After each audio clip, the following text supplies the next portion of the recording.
Today we have an exciting announcement.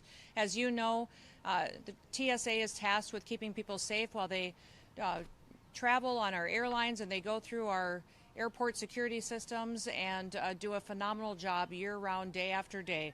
TSA is under the umbrella of the Department of Homeland Security, and over a month ago we had a Democrat shutdown in Washington D.C. that resulted in all of these individuals behind me and many, many more across the country not receiving their paychecks. The Democrat shutdown was devastating to them financially, to their families, to taking care of those that they love and putting food on the table and roof over their head each and every day.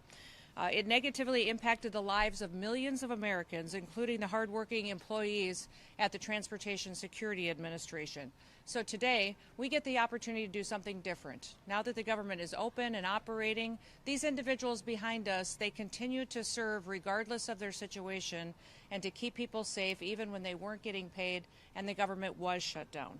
Despite those shameful partisan games, our TSA employees showed up every single day and went above and beyond to serve the American people. Now, we've made some exciting announcements at TSA recently. You've seen me in the last few weeks announce a $1 billion investment into new technology that will be deployed across the country at our security checkpoints to increase not just security systems for individuals that use our airlines, but also will make their jobs easier and more efficient. And they'll be able to focus on their customers, those that travel, but also know that the technology that they're using is streamlining the process to help them get people through those checkpoints even faster.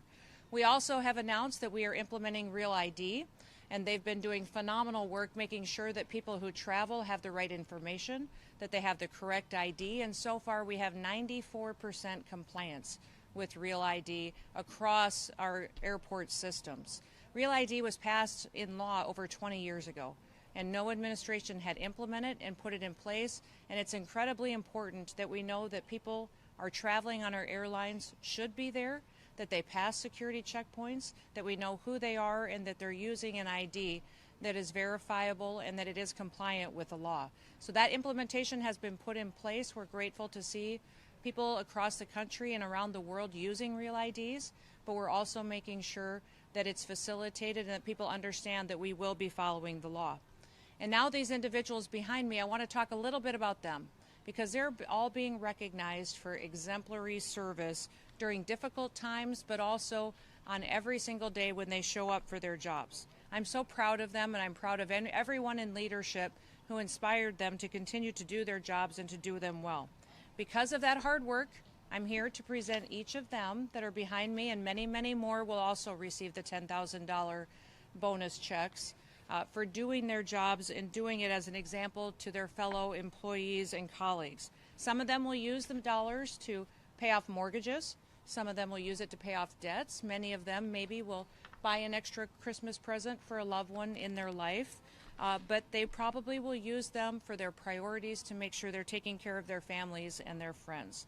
Their stories inspire me every day.